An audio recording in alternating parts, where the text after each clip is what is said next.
name is Ome Congo. I'm director of UpstanderInternational.com. I'm also a professor at American University. Shout out to all my students at American University. Here as part of my class, Global Hip Hop and Resistance. So even if y'all don't like my poem, they will clap for me because their grade depends on it. So, just kidding. With that said, I'm going to share this poem dedicated to all the incredible poets tonight. And it's called True Poets or Lack Thereof. I'm tired. I'm so tired. I'm tired of watching spoken word poetry bring out the worst in us. It's like mentally and spiritually we're still riding in the back of the bus. I'm tired of watching poets perform pathetic and perverted poetry on podiums from Paris to Pasadena to Pretoria, and I'm sick of these other poets pretending to be pious and passing judgment on aggravated audience members that these poets have never seen in their lives.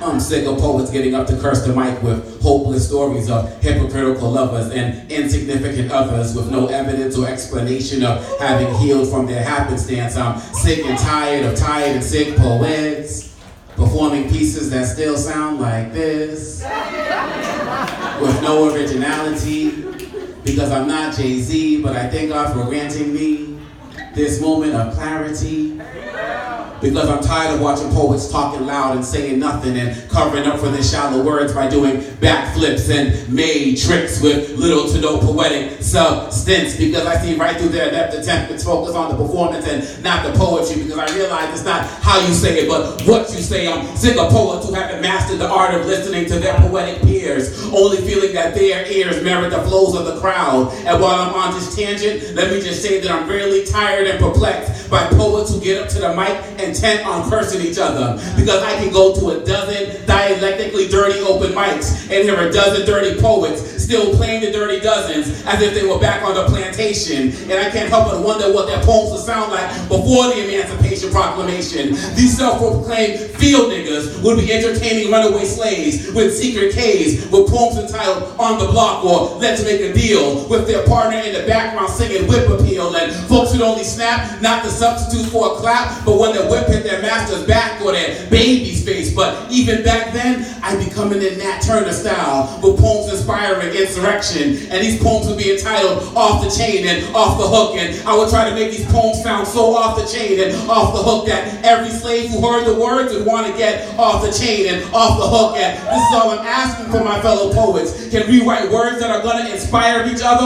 or am I asking for too much? I want poets to speak about the seriousness of staying silent in a system of societal strife. I want poets who may have experienced sexual assault to serenade us with soliloquies of survival and hope, to make us all want to take back the night and the day. And I want our black poets to serve as America's conscience, to remind us of the dangers of discriminating against folks because they're gay. I want our poets to be the pure platform for the people, but am I asking for too much? I once looked into the eyes of a recently raped Congolese refugee, and I knew that she would do anything, including killing any one of us, for an opportunity to experience the American dream and the American nightmare. And I juxtaposed that refugee with her dreams deferred with you, non-poetic patriots seeking refuge in poetry venues, because I know that you would kill for the opportunity to communicate with crowds like a poet, but you can't. So you flock to open mic spots with half a hope that someone will speak what's on your mind, only to be sent home time after time, disappointed in the lines of the rhymes of broken spoken words, because I know that there's a sister in here who wants to hear a brother spit a love poem without mentioning sex. And I know that there's a man in here who wants to be told that he's God's answer to a woman's distress, and there's got to be another man in here hoping to hear a homily that will give him the strength he needs to go home and inform his family that he's harboring HIV. And there's got to be a teacher in here who wants to be told that she's not a terrorist, but rather an underserved, unappreciated soldier seeking to save the soul of our nation's future.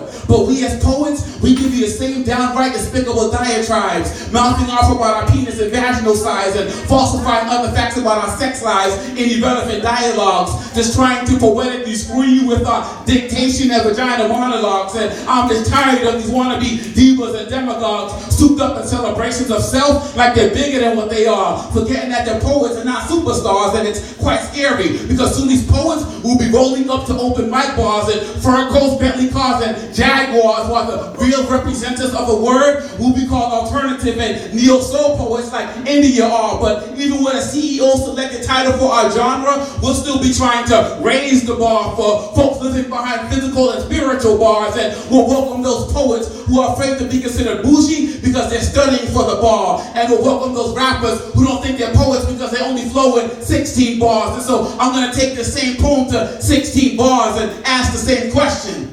It's some spoken word poetry with some substance drops in the middle of an open mic spot. Can it make a sound?